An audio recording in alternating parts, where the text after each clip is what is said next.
Assalamualaikum warahmatullahi wabarakatuh.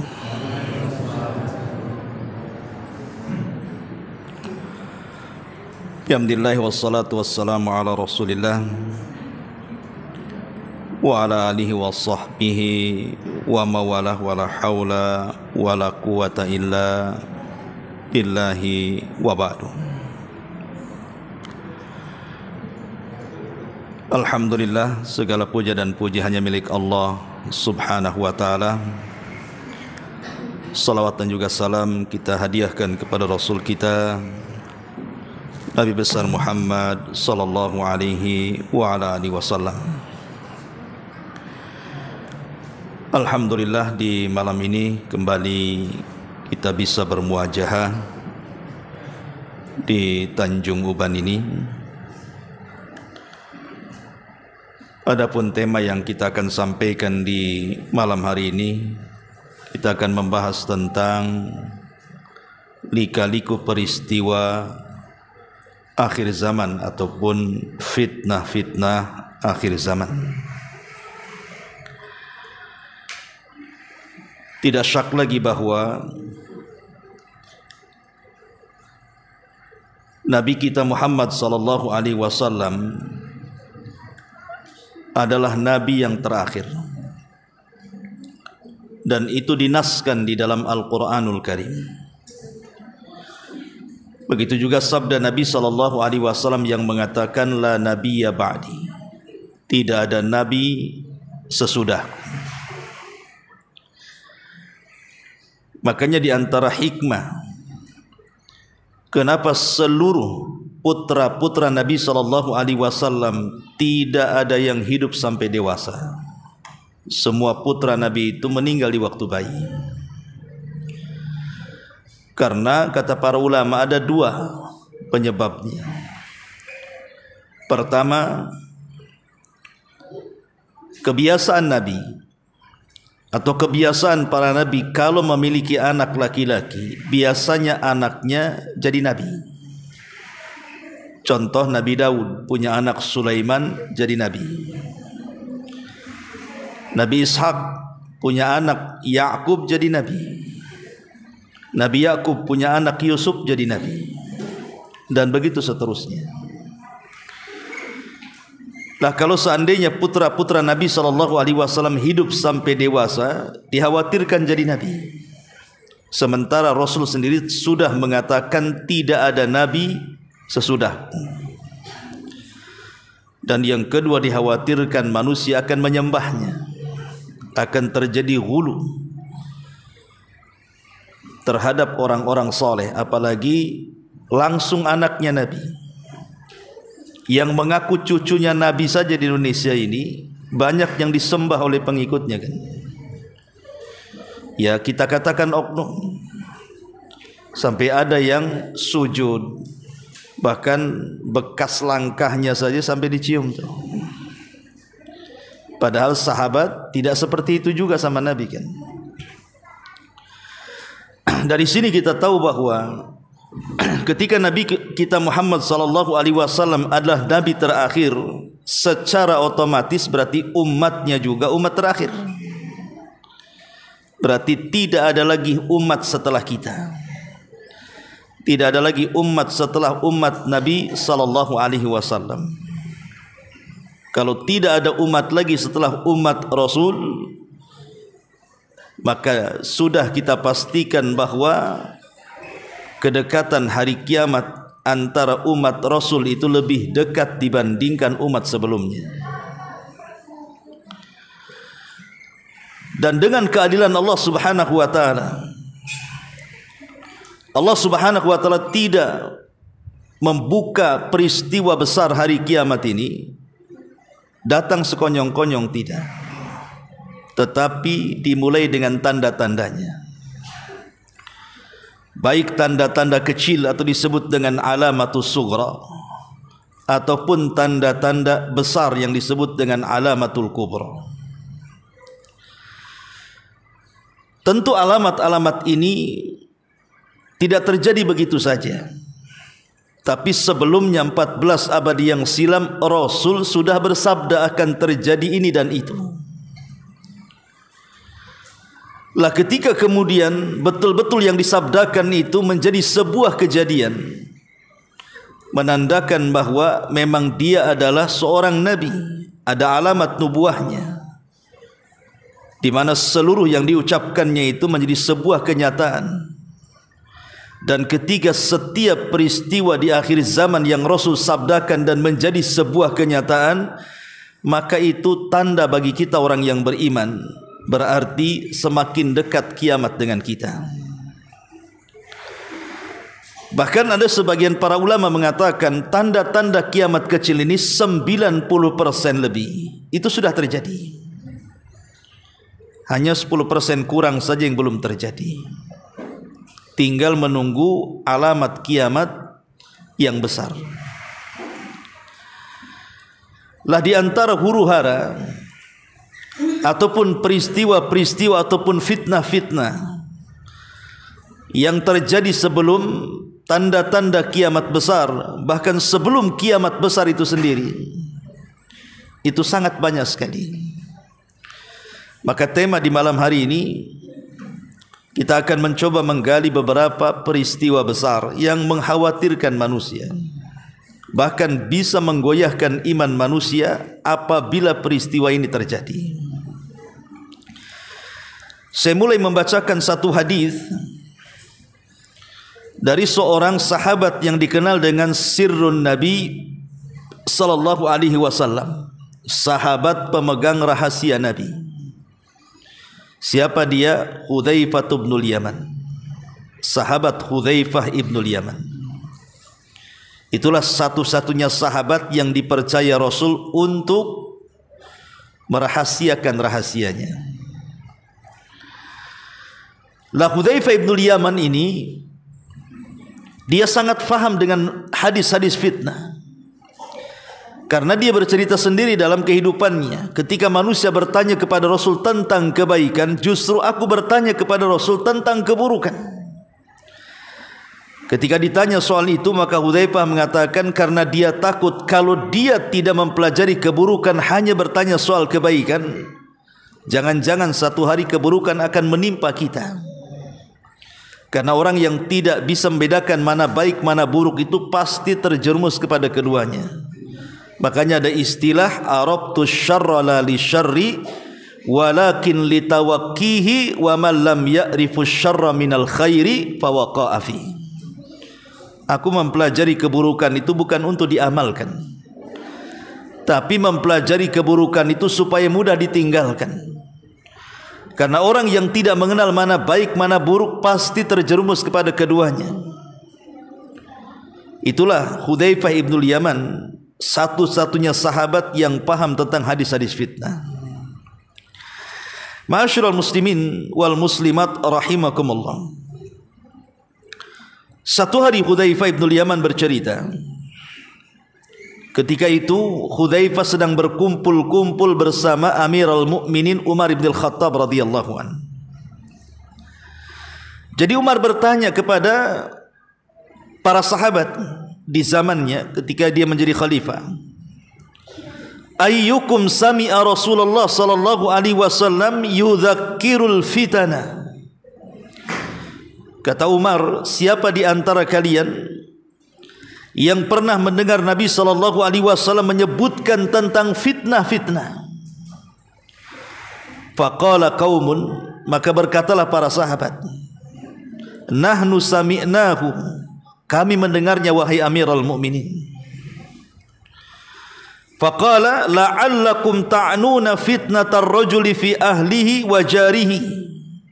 Kemudian Umar mengatakan, apakah yang kalian maksud adalah fitnah yang berkenaan dengan seseorang dalam keluarga dan tetangganya? Sahabat mengatakan, ajal, tentu wahai Amirul Mukminin. Qala, maka Umar mengatakan, tilka tukaffiruha as-salatu was-siyam was-sadaqatu walakin ayyukum sami'an nabiyya sallallahu alaihi wasallam yudzakkirul fitana allati tamuju maujal bahri. Kata Umar bin Khattab, kalau itu yang kalian maksud, itu bisa digugurkan dengan salat, puasa, sedekah. Yang saya maksud adalah Ada enggak di antara kalian yang mendengar Nabi SAW bersabda tentang fitnah, yang kalau datang fitnah itu bagaikan gelombang lautan dan tidak bisa dihentikan? Itu yang saya maksudkan, kata Umar. Fasakatal kaum, sahabat diam karena tidak ada yang tahu. Fakultu, maka aku katakan, kata Hudzaifah, ana ya amiral mu'minin, saya tahu wahai amiral mu'minin. Maka Umar mengatakan, anta lillahi abuk. Kalau begitu demi Allah sebutkan wahai Hudzaifah, demi bapakmu sebutkan. Qala Hudzaifah bin Yaman, maka Hudzaifah mengatakan, sami'tu Rasulullah sallallahu alaihi wasallam yaqulu tu'radul fitan 'alal qulubi kal hasiri 'udan. Kata Hudzaifah bin Yaman, fitnah itu akan dibentangkan kepada kalian seperti seutas tikar yang dianyam seutas demi seutas. Fa ayyu qalbin asyrabaha nukitat fihi nuqtatus sauda wa ayyu qalbin anqaraha nukitat fihi nuqtatun bayda. Maka hati mana saja yang menelan fitnah begitu saja, maka akan diletakkan titik hitam dalam hatinya.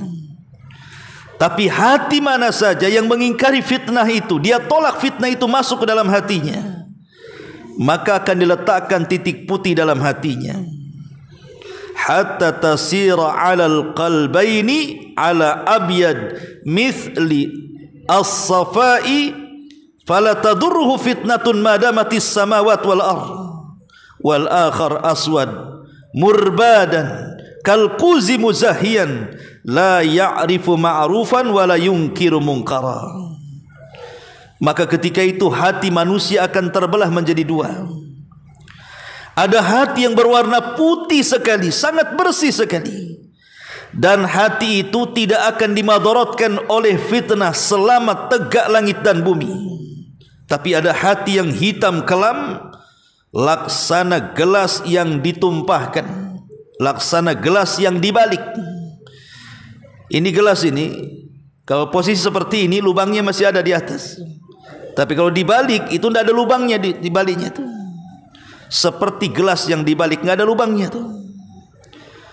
Artinya kalau gelas ini dalam posisi normal, kita bisa masukkan apa saja dia masuk.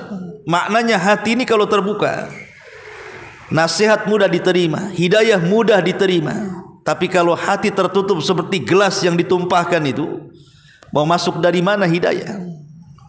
Ketika itu, maka dia tidak akan mengenal yang ma'ruf dan tidak pula mengenal yang mungkar.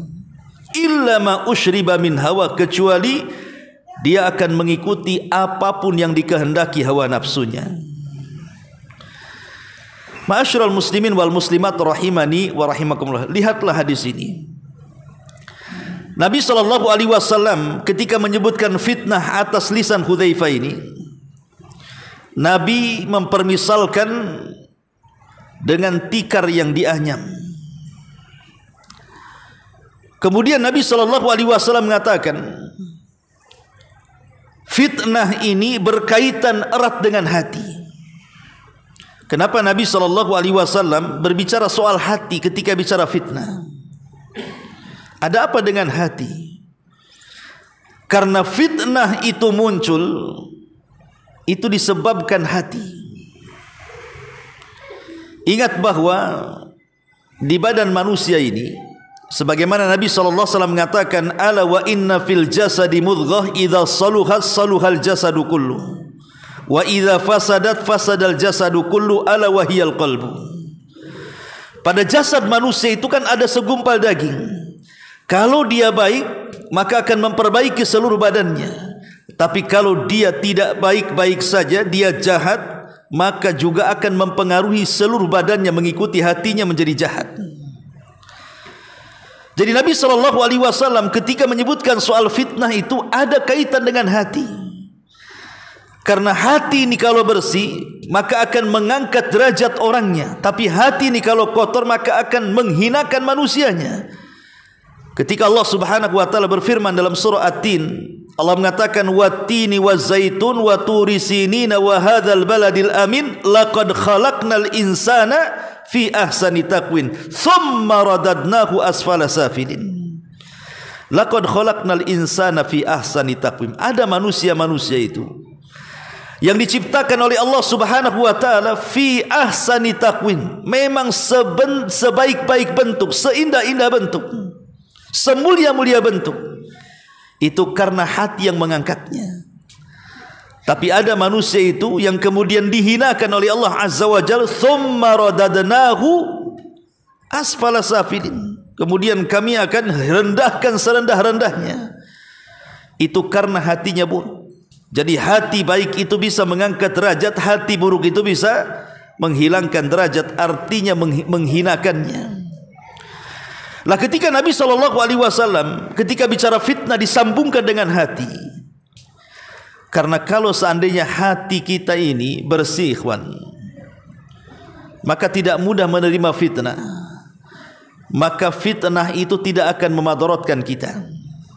Tapi kalau hati ini sudah hitam, kelam karena banyaknya maksiat yang kita lakukan, maka fitnah itu akan mudah masuk ke setiap manusia yang punya hati hitam kelam ini. Lah bertolak dari hadis ini, ikhwatu fiddin muliakan Allah Subhanahu wa taala, maka Nabi SAW telah menyebutkan akan datang kepada kalian fitnah yang datangnya seperti gelombang ombak yang sangat dahsyat dan tidak bisa dihentikan sampai kiamat. Tetapi orang-orang yang bersih hatinya, insya Allah mereka bisa menolak fitnah ini. Seperti apa fitnah-fitnah yang berlaku di akhir zaman ini? Ma'asyiral muslimin yang dimuliakan Allah Azza wa Jalla, sebelum kita sebutkan satu persatu, saya akan menyebutkan 3 hadis yang bicara soal fitnah dulu. Pertama, hadis yang dikeluarkan dari Imam Muslim pada nomor hadis ke-118.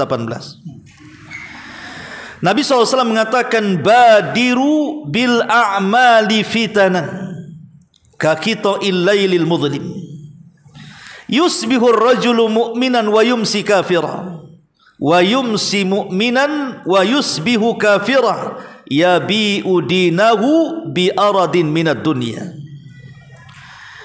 Kata Nabi SAW, bersegeralah kalian melakukan amal-amal kebaikan sebelum datang berbagai macam fitnah yang akan menimpa kalian,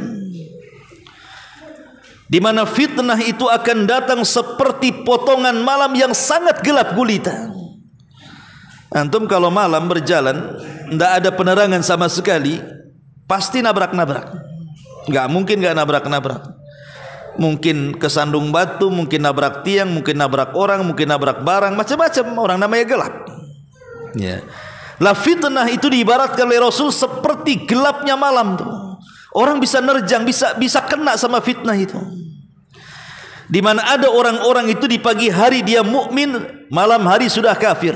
Malam hari dia mukmin, pagi hari pula dia kafir. Alasannya apa? Karena dia menjual agamanya dengan harga yang sangat murah dengan dunia yang sangat hina. Dan apa yang disabdakan Rasul kan sadaqan Nabi SAW, ikhwan. Rasul tidak pernah dusta, as-sadiqul masduq. Kita lihat hari ini banyak orang-orang yang kafir tanpa sadar. Sebenarnya dia sudah kafir tapi ngaku muslim. Contoh yang sederhana, orang-orang yang meninggalkan salat. Rasul SAW mengatakan bahwa perbedaan kita dengan orang-orang kafir itu kan di salat.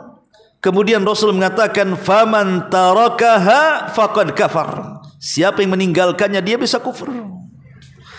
Ada orang dari kecil sampai sekarang padahal KTP-nya muslim lah, orang tuanya muslim, hidup di daerah muslim, tapi tidak pernah dia salat.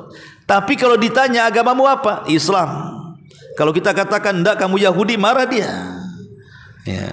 Ada orang-orang itu yang mereka tidak sadar dia sudah kafir sebenarnya, atau kafir tanpa sadar dengan ucapannya. Ucapannya itu dia tidak sadar dia telah keluar dari Islam.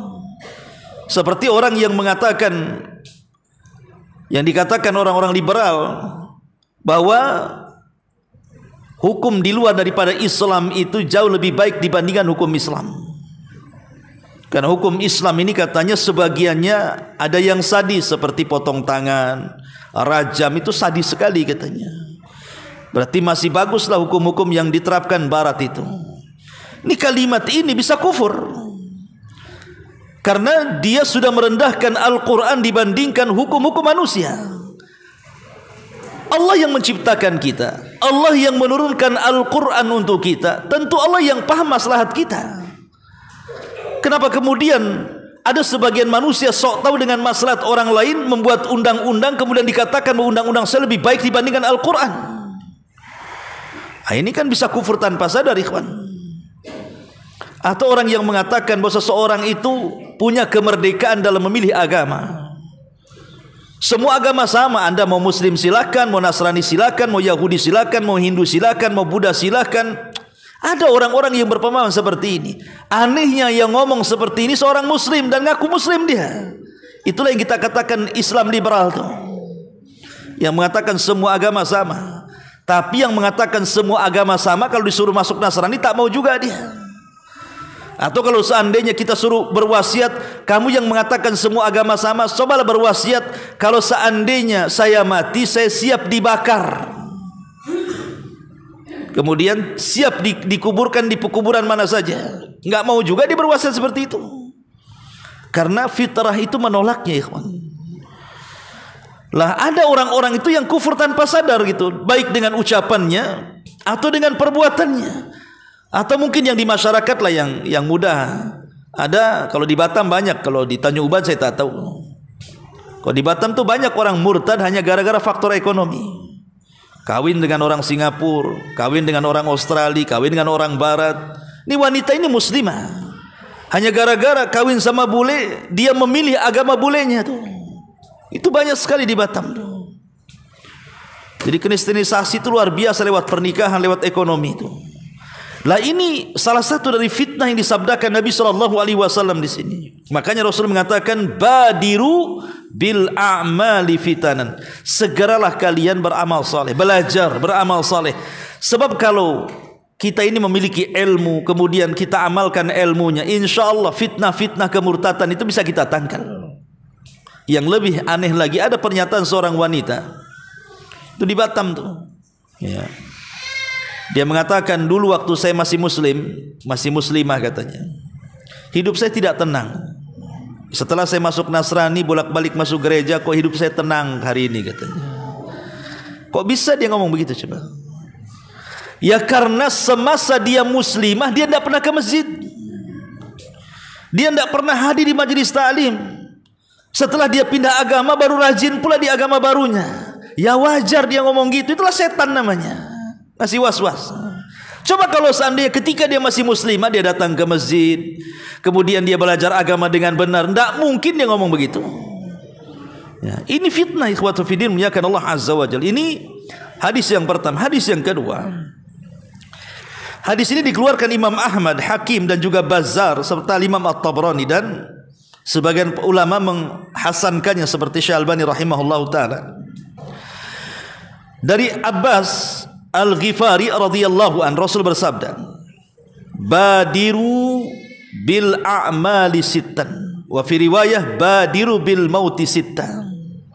Segeralah kalian menemui ajal, cepat-cepatlah kalian menemui ajal kalian apabila terdapat 6 perkara.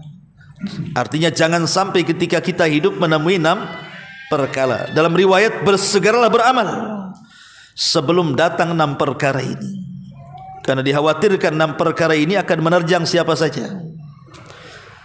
Jadi 6 perkara ini fitnah yang dikatakan Hudzaifah tadi, datangnya seperti gelombang yang orang tidak bisa menahannya.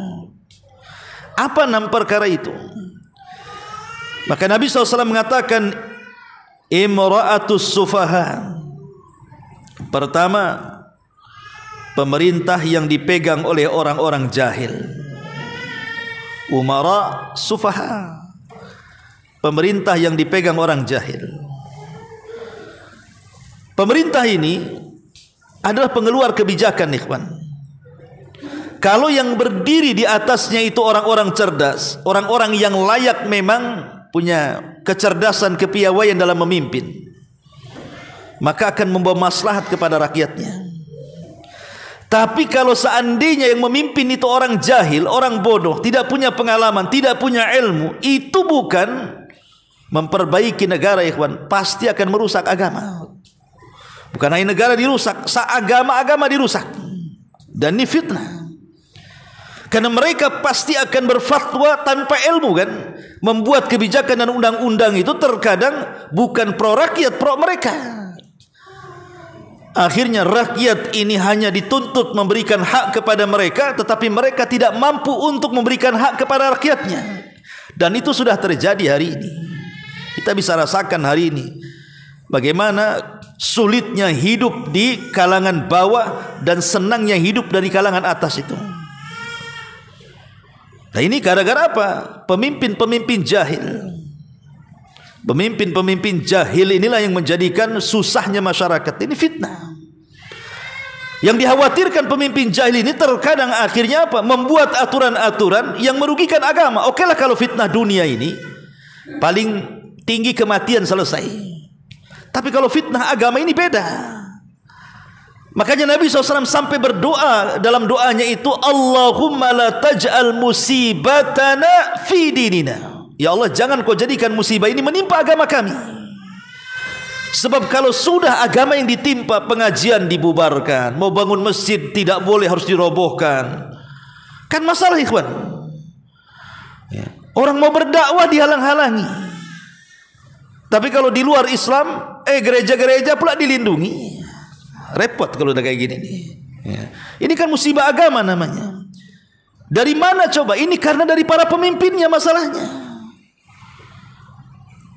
Nah ini fitnah yang pertama. Yang kedua, kata Nabi SAW, wa kasratus syurah, dan banyaknya antek-antek penguasa. Syurat ini ya, kalau bahasa kitanya syurta ya polisi, penegakan hukum.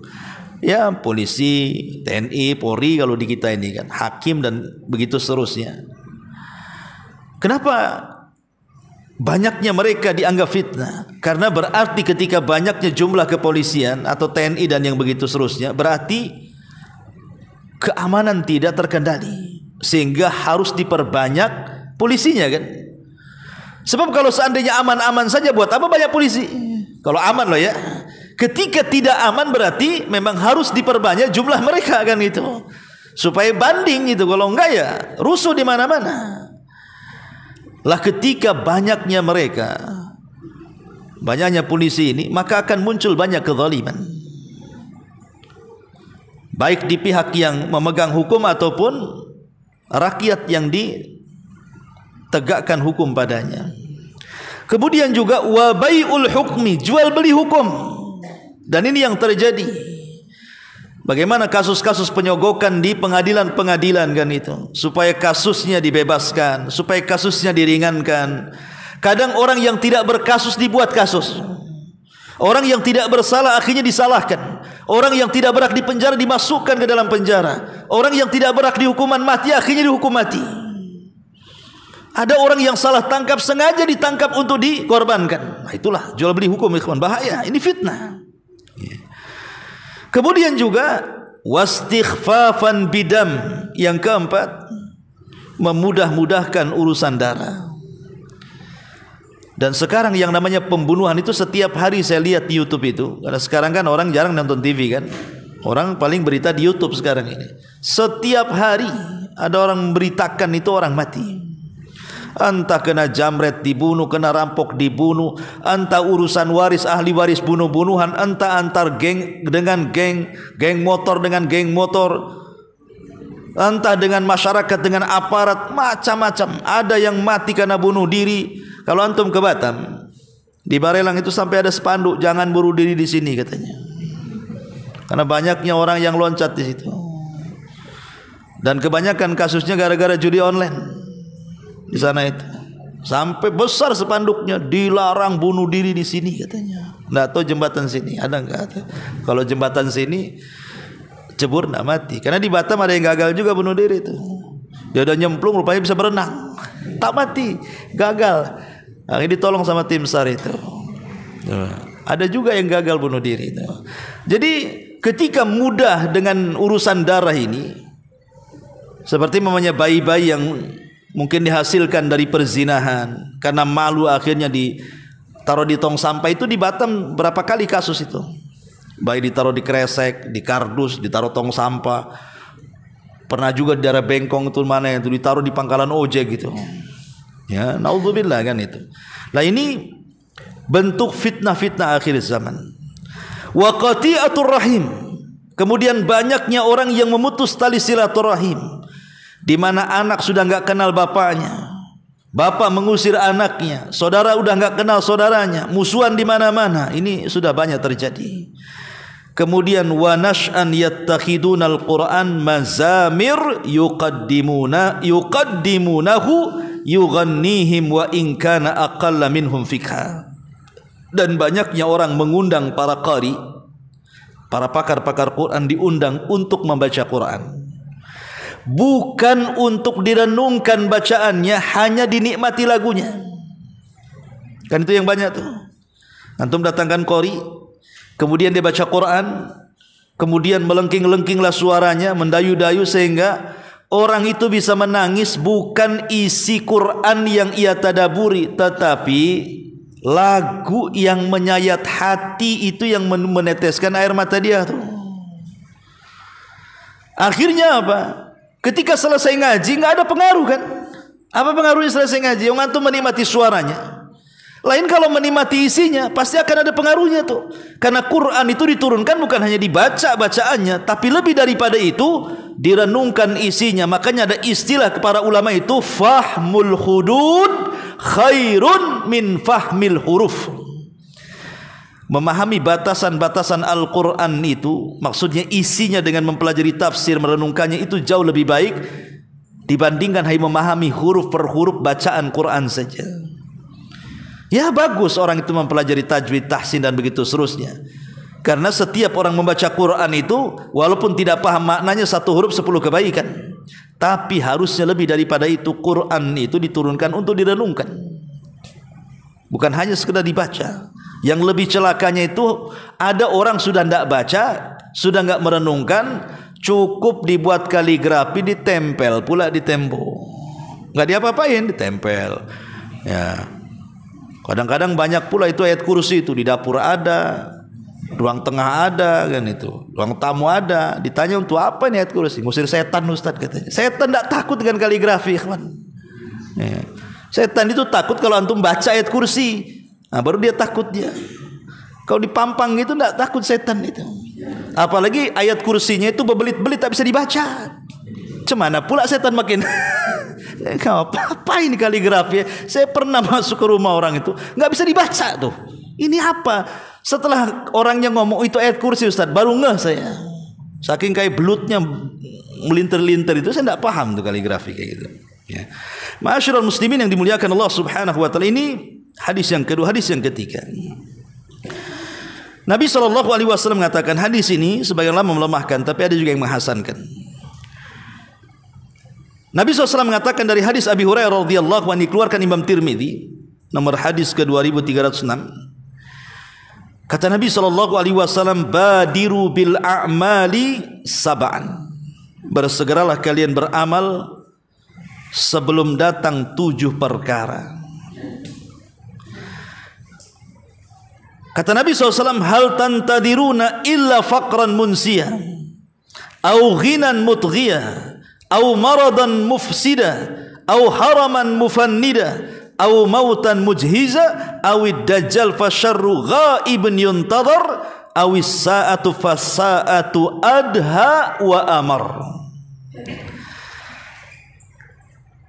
Kata Nabi SAW, apakah kalian harus menunggu beramal itu sampai datang kefakiran yang melupakan, atau kekayaan yang melampaui batas, atau sakit yang membuat seseorang terduduk dan tidak bisa bangun, atau pikun yang tidak bisa berakal, atau kematian mendadak, atau dajjal dan itu seburuk-buruk yang dinanti, ataukah hari kiamat yang jauh lebih berat dan lebih sukar, kata Rasul.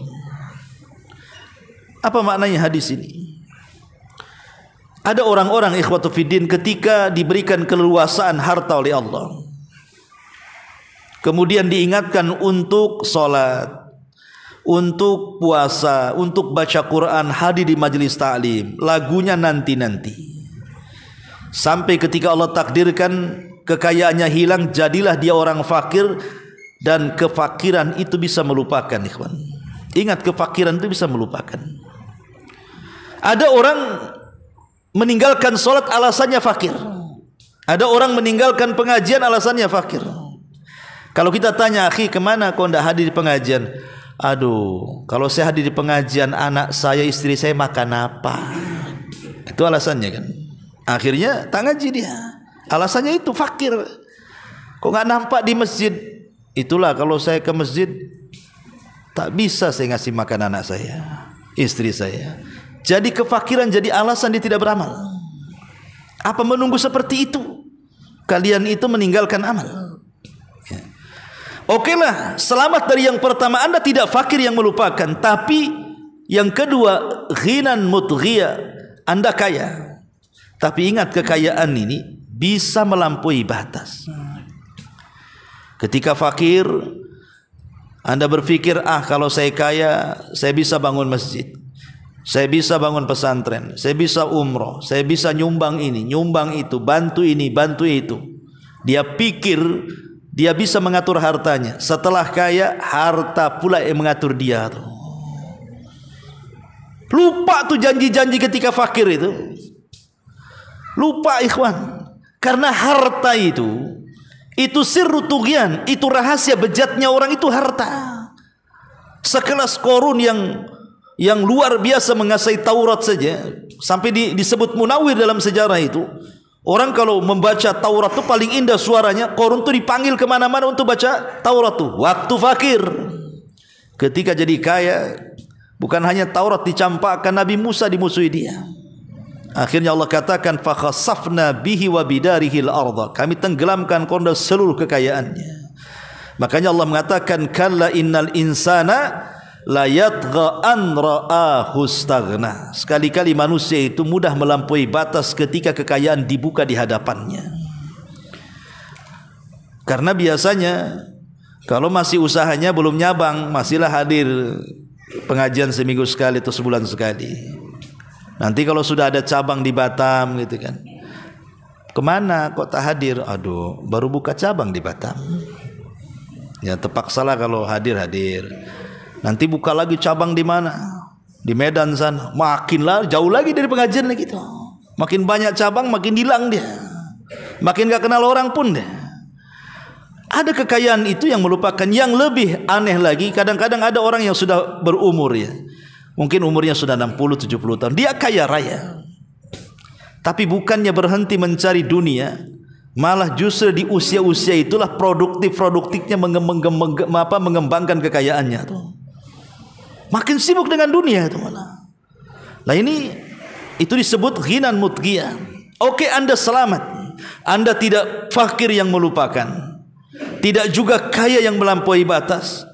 Apa Anda selamat dari yang ketiga? Maradhan mufsida, sakit yang membuat Anda terduduk tidak bisa bangun. Stroke, tidak bisa bangun.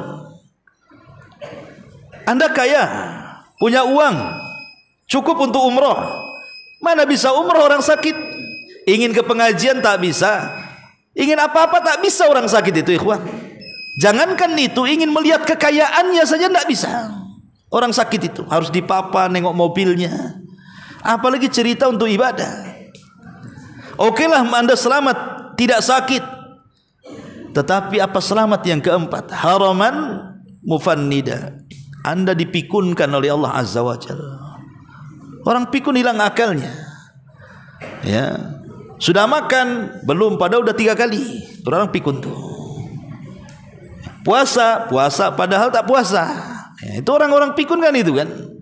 Orang pikun ini makanya dicabut hisabnya orang pikun itu. Kalau orang pikun itu yang dihisab sebelum pikunnya. Dan rugi kalau seandainya pikunnya sampai 10 tahun, 20 tahun kan, yang harusnya kita beramal saleh. Karena pikun akhirnya tidak dapat apa-apa kan. Yang lebih parah lagi, orang pikun itu biasanya ucapannya dibawa kepada sebelum pikunnya. Kalau sebelum pikunnya suka melaknat, maka ketika pikunnya itu pula yang diucapkan dia. Tapi kalau sebelum pikunnya suka ngaji, suka zikir, maka itu pula yang diucapkan ketika pikunnya tuh. Makanya hati-hati, kita berlindung supaya tidak pikun. Okelah selamat dari pikun. Apa selamat dari yang selanjutnya? Mautan muzhijah, kematian yang mendadak. Dan sekarang tingkat kematian mendadak itu lebih banyak karena banyaknya musibah, banyaknya gempa, banyaknya tsunami, banyaknya angin, banyaknya banjir, musibah macam-macam. Belum lagi jalan raya penuh dengan kendaraan. Tidak ada orang nyangka dia pergi lewat kendaraan itu dia pulang dengan selamat. Tidak ada ya, pasti itu semuanya. Tapi qadarullah, banyak juga yang tidak tahu kematiannya justru di jalan raya, sementara dia tidak tobat. Okelah dia selamat, tidak mati mendadak. Apakah selamat dari yang keenam? Munculnya Dajjal. Dan ingat ketika muncul Dajjal, kata Rasul, jangan sok-sokan. Apabila kalian berjumpa dengan Dajjal, falyan'a anhu, kata Rasul, lebih baik kabur, ambil langkah 1000. Jangan dekat-dekat. Pasti kalau dekat itu jadi pengikutnya. Atau selamat dari Dajjal, apa selamat dari yang terakhir kiamat dibangkitkan? Enggak ada kan selamat kalau sudah kiamat itu. Inilah gambaran-gambaran fitnah ya dalam 3 hadis Nabi sallallahu alaihi wasallam. Taib, karena sudah Isya, kita lanjutkan ba'da Isya. Subhanakallahumma bihamdika asyhadu an la ilaha illa anta astaghfiruka wa atubu ilaik. Allahu ta'ala. Assalamualaikum warahmatullahi wabarakatuh.